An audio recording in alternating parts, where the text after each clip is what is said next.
Je vais prier pour toi, mon frère bien-aimé. Seigneur, merci pour Gabriel. Merci pour son engagement aujourd'hui de nous apporter la parole. Viens toucher nos cœurs, Seigneur, à travers sa bouche. Puis, puisses-tu nous bénir par ta parole ce matin. Amen. Amen. Merci, Étienne. Est-ce qu'on m'entend? Oui, merveilleux. Quelle grâce ce matin. Pas un beau temps qu'on a eu avec les jeunes. Merci, Seigneur, pour cela. Étienne aussi, vraiment, je suis vraiment impressionné par ta présidence. Merci pour cela, Étienne. Gloire à Dieu pour tout ce qui est fait.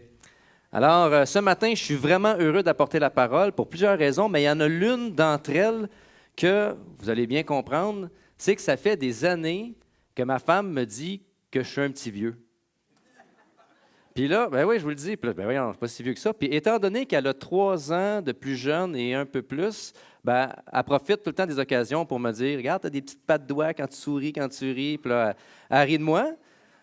Puis là, ben, les anciens viennent me voir et disent, hey, Gab, il va y avoir un culte jeunesse dimanche. Ça te tente-tu de venir faire la présidence? C'est tous des jeunes qui vont être là. Ah, ben, quintoué. Là, j'étais content, j'étais heureux. Alors, ce matin, j'ai choisi, ça fait déjà un bon moment que Dieu m'avait mis à cœur un jour de prêcher sur ce sujet-là. Et le titre du message, c'est « Qui est Jésus? » Une grande question.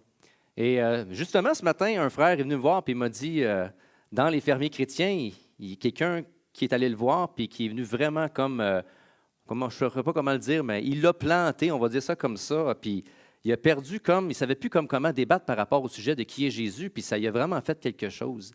Puis j'ai fait, aïe, aïe, wow, le message d'aujourd'hui, justement, on va parler de la divinité de Jésus-Christ. Alors, ce matin, on va regarder plusieurs passages en espérant que nos esprits vont être assez vifs pour pouvoir en retirer toutes les richesses. Mais si seulement ce matin, vous devriez retenir un seul passage, ce serait celui-ci.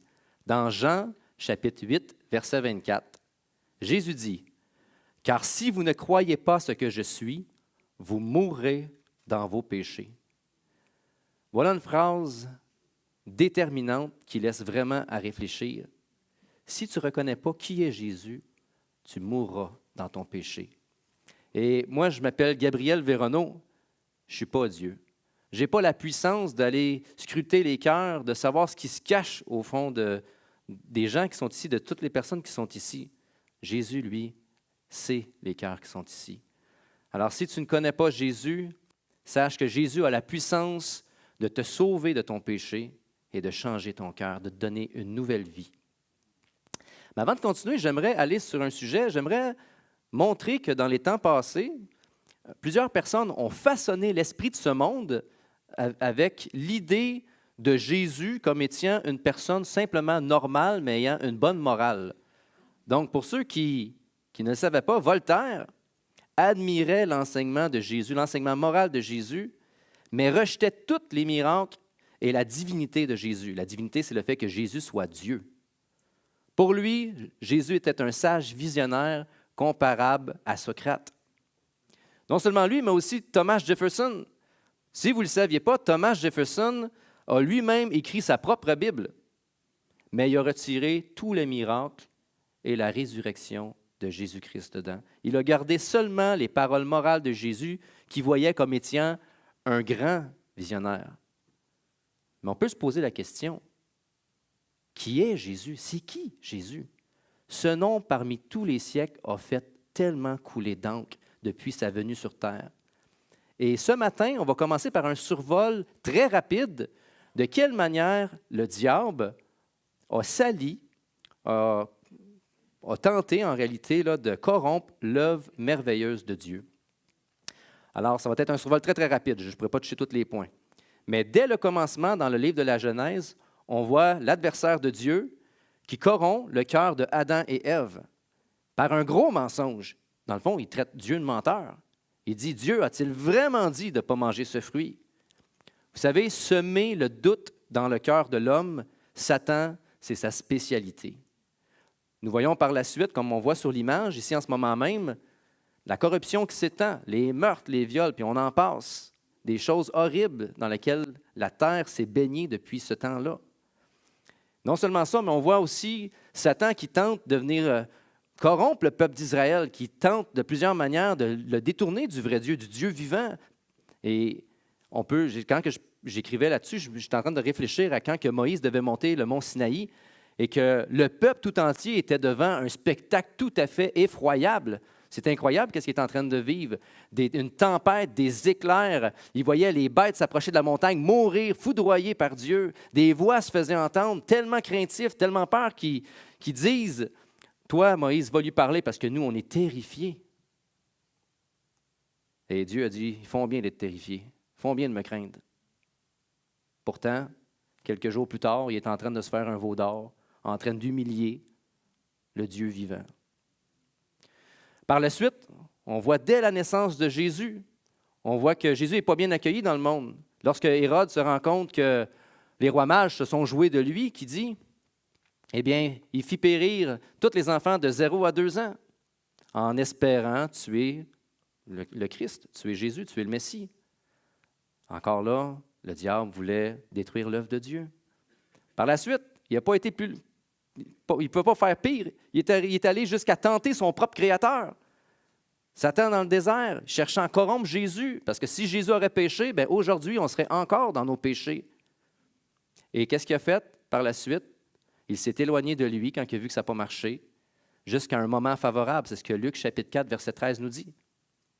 Et c'était quand le moment favorable? Le moment favorable, c'est par la trahison de Judas. On voit ça dans Luc, chapitre 22, verset 3. Or, Satan entra dans Judas pour livrer Jésus afin qu'il meure. Satan pensait que par la mort de Jésus, il venait de triompher. Puis par la suite, on voit au travers l'Église toutes sortes de ruses du diable, commençant par l'emprisonnement de Pierre, de Jean, par les pharisiens et les sadducéens. On voit le mensonge de Ananias, de Saphira, on voit le meurtre d'Étienne, on voit la mise à mort de Jacques et il y en a toutes sortes d'autres. C'est horrible. C'est la réalité d'aujourd'hui, là.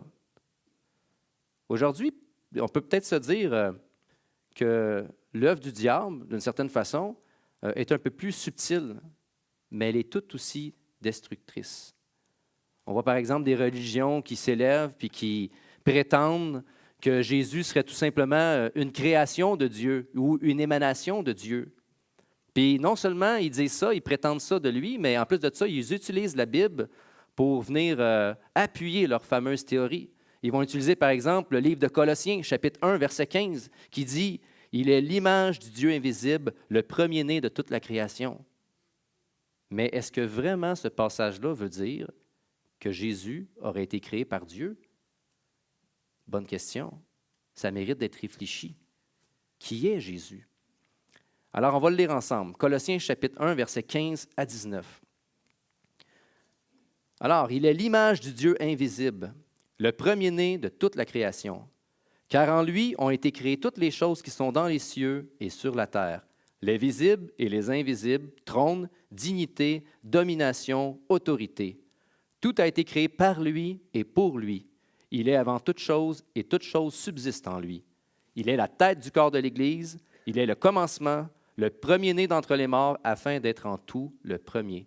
Car Dieu a voulu que toute plénitude habitât en lui. Vous savez, dans l'Épître aux Colossiens, Paul sait très bien que dans l'Église, il y a des hérétiques. Pour ceux qui ne savent pas, c'est quoi des hérétiques? C'est des gens qui viennent semer la division. Et justement, l'Épître aux Colossiens a été écrit justement pour contredire, pour emmener la réalité de qui est Jésus. Alors, pour eux, qu'est-ce qu'ils faisaient? Bien, ils niaient l'humanité de Jésus. Puis non seulement ça, mais ils trouvaient complètement ridicule que Dieu aurait pu se venir en chair sur terre. Ça venait diminuer qui était Dieu. Alors, certains théologiens diraient que Colossiens chapitre 1, versets 15 à 19 serait l'un des passages les plus importants concernant la divinité de Jésus-Christ, parce qu'il élimine justement toute la confusion sur la personne de Jésus. Alors, Paul commence premièrement par dire « Il est l'image du Dieu invisible ». Alors, le mot en grec se dit « eikon ». Je ne sais pas si je le prononce comme il faut. E-I-K-O, accent circonflexe, N, eikon, qui veut dire, en réalité, en français, un icône. On retrouve ce même mot-là dans Matthieu au chapitre 22, verset 20. Lorsque, si vous vous en rappelez, le peuple vient voir Jésus puis il dit, est-ce qu'on doit payer, pas la dîme, mais voyons, le tribut, exactement. Est-ce qu'on doit payer le tribut à César? Et là, Jésus leur pose comme question, montrez-moi une pièce de monnaie. Puis ils présentèrent une pièce de monnaie et leur demanda, de qui porte-t-elle l'effigie, l'inscription? C'est quoi l'image qui est dessus? À qui appartient cette pièce-là? Et le mot effigie en grec se dit de la même manière, eikon, en parlant de l'image de César qui est sur la pièce de monnaie. Paul, en utilisant ce même terme-là, il déclare que Jésus est à la fois la représentation et la manifestation de Dieu. Il est la révélation totale, finale et complète de Dieu. Il est Dieu fait chair. Paul dit ensuite, le premier-né de toute la création. Le mot premier-né en grec se dit prototokos, qui signifie celui qui a le droit à l'héritage. Ce mot signifie un rang, une position. Jésus est celui à qui tout l'héritage de la création appartient. Dans la culture grecque ou juive, le mot prototokos signifiait encore une fois l'héritage, celui qui avait part à l'héritage, comme pareil dans l'histoire avec Ésaü et Jacob. Vous vous rappelez, chronologiquement, Ésaü était le premier-né. Mais celui qui a eu part à l'héritage, c'était Jacob. C'était lui le vrai prototokos. Paul dit ensuite, « Car en lui ont été créées toutes les choses qui sont dans les cieux et sur la terre, les visibles et les invisibles. Trône, dignité, domination, autorité, tout a été créé par lui et pour lui. Il est avant toute chose et toute chose subsiste en lui. » Encore là, Paul est en train de défendre la primauté de Jésus-Christ. Il réfute les faux docteurs qui prétendent que Christ serait simplement l'émanation principale de Dieu, mais que la création aurait été faite par un esprit de beaucoup inférieur. Paul affirme qu'en lui, en Jésus, toutes choses ont été créées, et pour lui.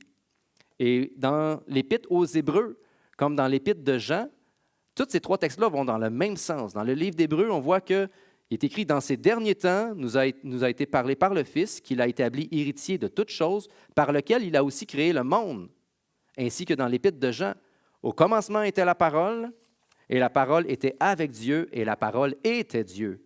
Elle était au commencement avec Dieu. Toutes choses ont été faites par elle, et rien de ce qui a été fait n'a été fait sans elle. » Ces trois textes-là vont dans le même sens. Je n'aurai pas le temps de tout commenter parce qu'on a tellement d'autres passages à regarder ensemble. Mais est-ce qu'il serait juste de dire que Jésus a été créé par Dieu? Non, du tout. Le psaume 89, verset 28, qui est en réalité un psaume messianique, pour ceux qui ne savent pas ce que c'est une révélation de qui est Jésus, mais qui parlait d'une autre personne. Et quand que tu lis le psaume qui est présent là, bien, ça va parler de ce que Jésus allait vivre, ça allait parler de ce que Jésus allait être, ça allait parler de sa position.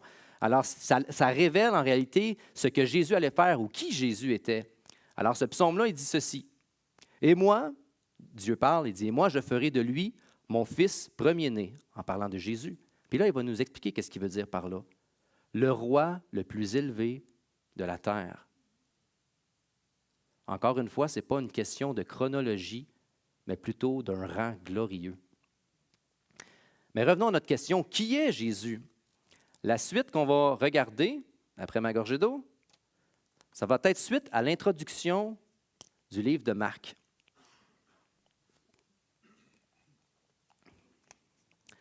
Alors, l'auteur nous présente 5 preuves que Jésus est véritablement le roi divin. Alors, Jésus, d'abord, est précédé d'un précurseur royal. On voit ça dans Marc, chapitre 1, versets 2 à 8. Par la suite, Jésus est couronné au cours d'une cérémonie divine, dans Marc, chapitre 1, versets 9 à 11. Jésus va vaincre son ennemi juré, le prince des ténèbres, dans Marc, chapitre 1, versets 12 à 13. Jésus proclame le message royal du salut, dans Marc, chapitre 1, versets 14 à 15. Et par la suite, Jésus va ordonner à ses sujets de le suivre, dans Marc, chapitre 1, versets 16 à 20. Alors, commençons par le début. Lisons ensemble Marc, chapitre 1, versets 2 à 8. Alors, selon ce qui est écrit dans le livre du prophète Ésaïe, « J'enverrai mon messager devant toi, il te préparera le chemin. » On entend la voix de quelqu'un qui crie dans le désert, « Préparez le chemin pour le Seigneur, faites-lui des sentiers droits. » Jean parut, il baptisait dans le désert. Il appelait les gens à se faire baptiser en signe d'un profond changement, afin de recevoir le pardon de leurs péchés. Tous les habitants de la Judée et de Jérusalem se rendaient auprès de lui. Ils se faisaient baptiser par lui dans le Jourdain, en reconnaissant publiquement leurs péchés. Jean était vêtu d'un vêtement de poil de chameau, maintenu autour de la taille par une ceinture de cuir. Il se nourrissait de sauterelles et de miel sauvage. Et voici le message qu'il proclamait. « Après moi va venir quelqu'un qui est plus puissant que moi. Je ne suis pas digne de me baisser devant lui pour dénouer la lanière de ses sandales.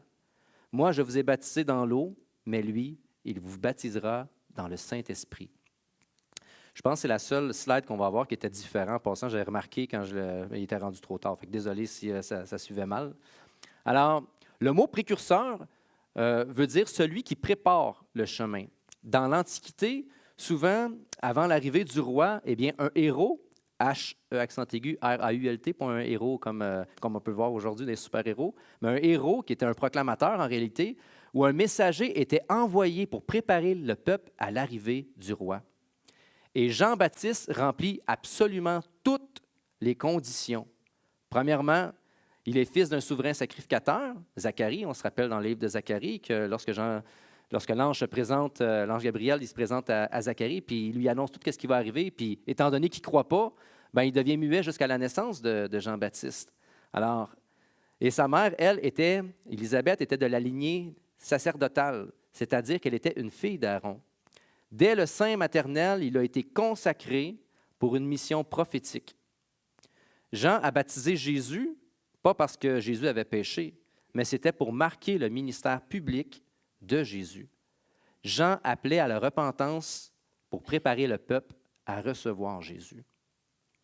Par la suite, Jésus est couronné au cours d'une cérémonie divine.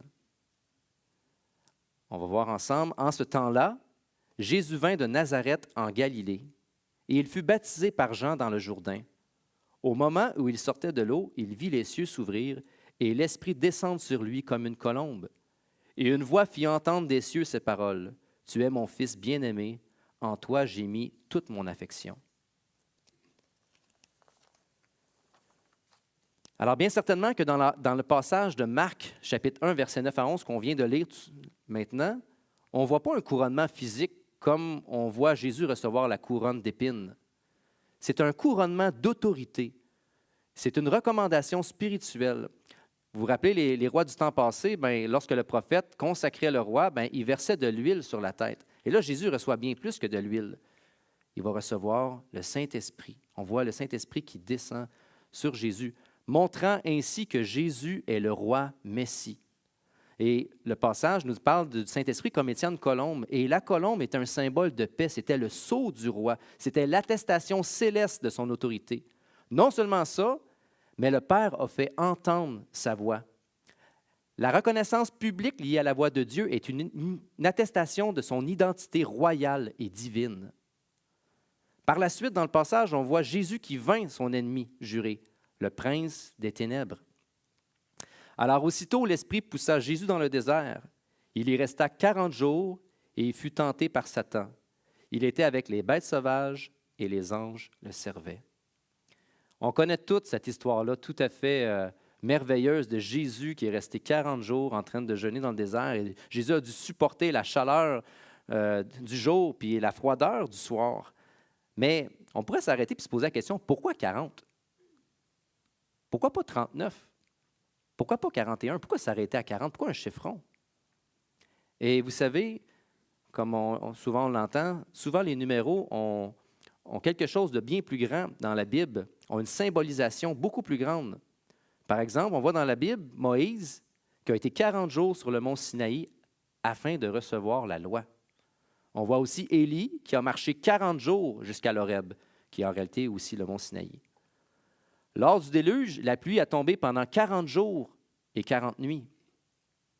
Israël a erré pendant 40 ans dans le désert avant d'entrer dans la terre promise. Puis Jonas a annoncé « Encore 40 jours et Nénive sera détruit ». En d'autres mots, le chiffre 40 souvent est une étape entre l'épreuve et la délivrance. Fait que le chiffre 40, il n'est pas là par hasard. Jésus, parmi toutes ces choses qu'il a vécues, n'a pas cédé une seule fois au péché, ce que ni Adam et ni le peuple d'Israël avaient réussi à faire. Lors de cette grande épreuve, Jésus a triomphé de son ennemi juré. Par la suite, on voit Jésus qui va proclamer le message royal du salut.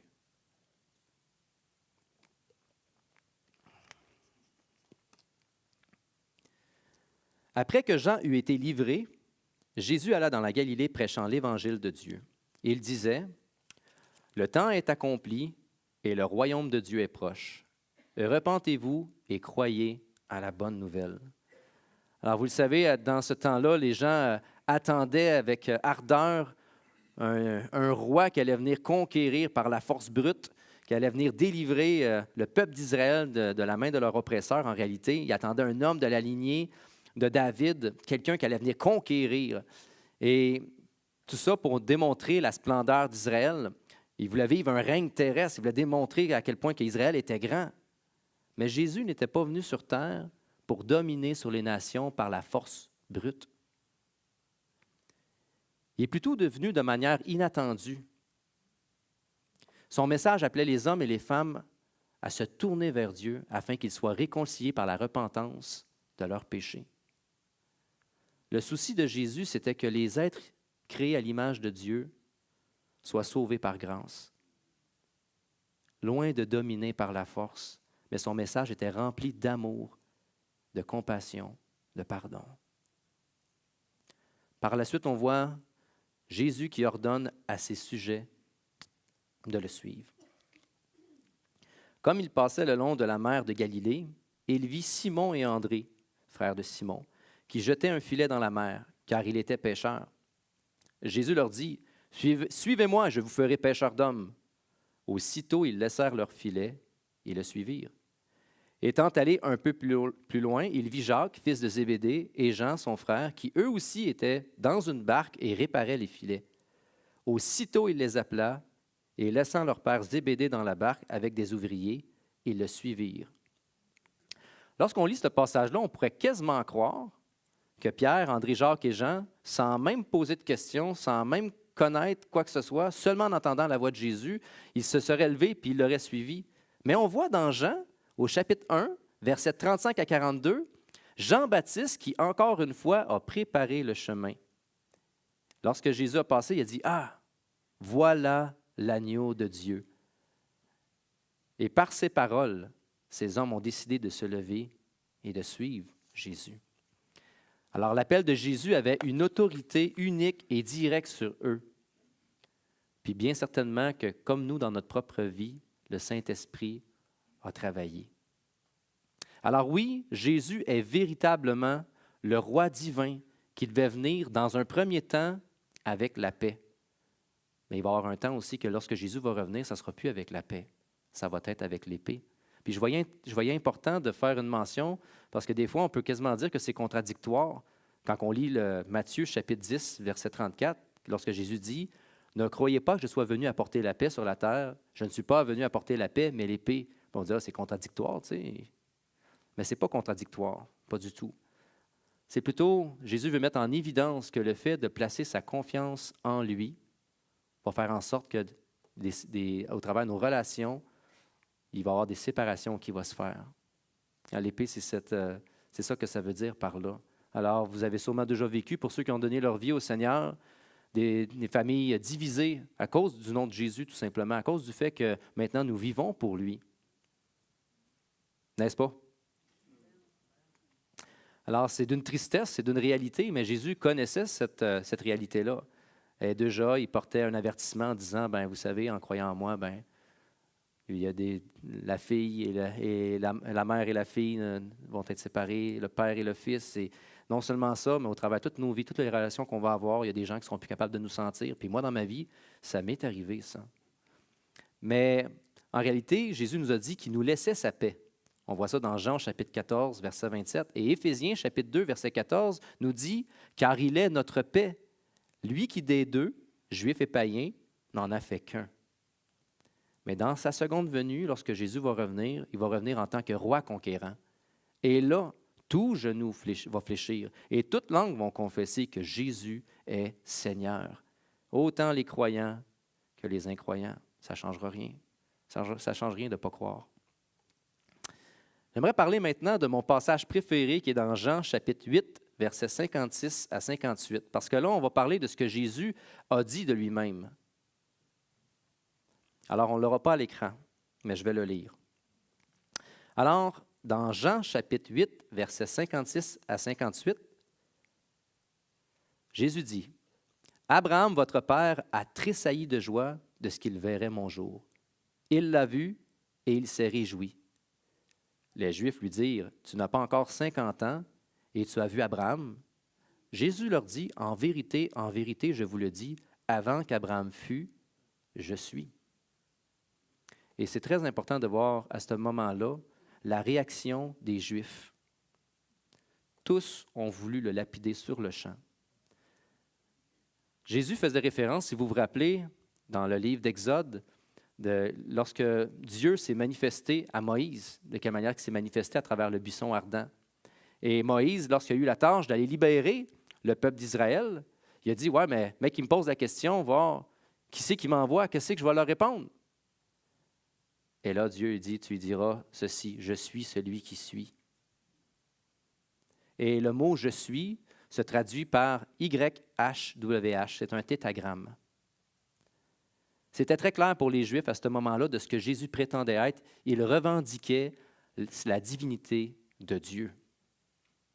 Parce que, il y a 2000 ans, on n'appelait pas Dieu Dieu, comme aujourd'hui. Aujourd'hui, on appelle Dieu Dieu, mais à cette époque-là, c'était très important la manière dont tu utilisais le tétragramme qu'on a parlé tantôt. De là vient le commandement que de ne pas prendre le nom de Dieu en vain. Alors, Jésus s'est approprié lui-même « je suis ». C'est lui l'Éternel, c'est lui le vivant, c'est lui le Créateur, c'est lui qui peut pardonner les péchés, c'est lui qui est le pain de vie, c'est lui qui est la source de la vie, c'est lui le chemin, c'est lui le bon berger. Il n'y a aucun doute, aucune confusion. Jésus est Dieu. Il le déclare lui-même de sa bouche. Dans notre temps d'aujourd'hui, c'est difficile de réconcilier la pensée avec le fait que Jésus est un roi serviteur. C'est dur pour nous de dire quelqu'un qui est en tant de puissance, tant d'autorité, Jésus, s'il voudrait, il pourrait complètement effacer cette création pour en repartir un autre, une plus obéissante. Mais ce n'est pas de cette manière-là que Jésus s'est présenté. Aujourd'hui, on n'a pas grand exemple de personnes qui ont été en autorité, qui ont donné leur vie pour leur peuple. Il y en a sûrement certains, pas comme celui de Jésus. Puis pourtant, Jésus n'a pas eu honte de son service. Lorsqu'on comprend qui Jésus est, ce qu'il a fait, Jésus qui est le Créateur, Jésus qui est le Tout-Puissant, puis ce qu'il a fait, comment est-ce qu'on peut rester insensible? C'est impossible. Malgré sa puissance, son autorité, sa pleine connaissance du cœur de l'homme, Jésus, lorsqu'il est venu sur terre, n'est pas venu avec le jugement qu'on méritait. On aurait dû recevoir un jugement sévère, on aurait dû être anéanti. Jésus était pleinement conscient de notre rébellion contre lui, pleinement conscient. On a des cœurs que la Bible nous dit, des cœurs tortueux par-dessus tout. Et pourtant, Jésus s'est agenouillé devant sa création pour essuyer des pieds sales en guise d'amour. Le saviez-vous que dans la culture juive du 1er siècle, laver des pieds était destiné au serviteur, à l'esclave, du plus bas rang. Jamais vous auriez vu un pharisien ou un maître de la loi s'agenouiller pour essuyer, laver les pieds du peuple. Jamais ça serait arrivé. Premièrement, parce que les routes étaient extrêmement poussiéreuses. Deuxièmement, parce que sur les routes, il y avait plein d'excréments d'animaux. Et la partie du corps qui était la plus sale de ce temps-là, bien certainement que c'était les pieds. Les hommes, les femmes se promenaient en sandales. Les pieds étaient tout crottés. Mais pourtant, Jésus a pris bien volontiers le rôle de serviteur du plus bas rang, démontrant ainsi que le royaume des cieux se manifeste premièrement par le service. Ce n'est pas par l'autorité, ce n'est pas par la domination. On pourrait s'arrêter là puis de dire « Wow, quel homme merveilleux !» Mais Jésus n'était pas simplement un homme. Puis là, sa tâche n'était pas nécessairement juste de laver des pieds. Il y avait quelque chose qui était bien plus grand que ça. Parce que de l'eau ne pouvait pas laver le péché. Alors, on porte sur nous quelque chose qui est bien plus grand que des pieds sales. Ou plutôt, nous portions. Jusqu'à temps que Jésus vienne sur terre, puis prenne cette part-là sur lui. C'est impossible, comme je l'ai dit tantôt, de laver nos péchés avec de l'eau. Il fallait que ce soit quelque chose de bien plus grand. Et c'est avec son corps et avec son sang qu'il a décidé de nettoyer nos souillures. Êtes-vous comme moi? Êtes-vous toujours aussi impressionné? Moi, ça va faire 13 ans bientôt que je suis dans le Seigneur. Mais je sais qu'ici, il y en a que ça fait 40, ça fait 50 ans, peut-être plus, je ne sais pas. Il y en a qui ça fait plus? Oui? Combien d'années? 100 ans? Je te taquine. D'autres personnes, j'ai vu des mains levées? 51 ans? Oui. Y a-t-il d'autres personnes? 58? D'autres? 74. Ah, alors, je vous pose la question. Toutes ces années-là, ceux qui, ça fait des années qui sont dans le Seigneur, êtes-vous toujours autant surpris, après toutes ces années, dans Luc, chapitre 23, verset 34, Jésus qui prie le Père pendant qu'il est crucifié, puis qui dit, « Père, pardonne-leur, car ils ne savent ce qu'ils font. » Après toutes ces années-là, êtes-vous encore ébahis? L'amour du Créateur surpasse tout entendement. Tu pourrais la mesurer pour l'éternité sans jamais pouvoir la quantifier. Imaginez-vous que pendant l'arrogance des chefs religieux, par leurs insultes frappaient Jésus, la foule, les soldats se moquaient de lui, laissant Jésus seul avec le plus grand des fardeaux à porter, c'est-à-dire la dette de tous les péchés du monde. Et comme on l'a dit tantôt, c'est avec son propre corps et son sang que Jésus est venu laver notre dette incalculable à son égard. Alors, à la lumière de ce que nous on vient de voir ce matin, qui est Jésus? Jésus est Dieu. Jésus est Dieu fait homme, qui a donné sa vie afin que nous soyons plus esclaves du péché, mais que par sa grâce et par son Saint-Esprit, nous vivons pour la justice à la gloire de Dieu le Père. Il nous a donné un cœur nouveau pour vivre en nouveauté de vie.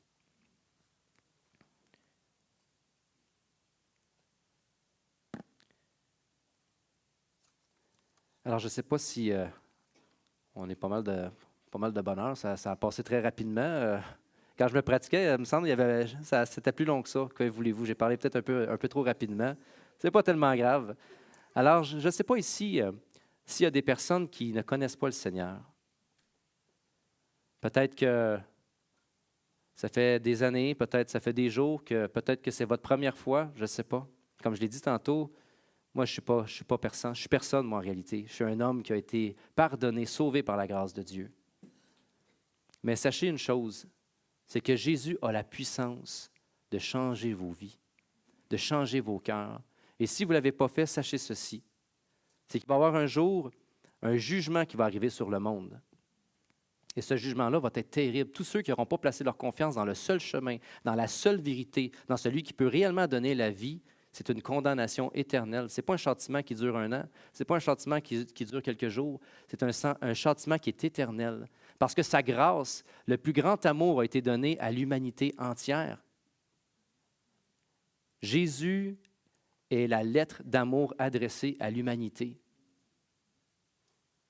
Il n'y avait pas rien de plus grand dans le ciel qui pouvait être donné que lui-même. Et c'est de cette manière-là que Jésus a voulu adresser son amour envers nous. Et en rejetant dans nos vies qui est Jésus, c'est le plus grand blasphème, le plus grand péché qui peut exister. Alors, ce matin, si vous ne le connaissez pas, sachez une chose. Celui qui confesse de sa bouche le Seigneur Jésus, celui qui croit qu'il est ressuscité des morts, aura la vie éternelle. Place ta confiance en lui. Demande qu'il vienne changer ton cœur. Jésus fait toute la différence. C'est une nouveauté de vie. Il met un nouveau cœur en nous. Alors, si tu ne connais pas Jésus, je vais prier. Alors, je demanderai à tout le monde de baisser la tête. Je vais parler.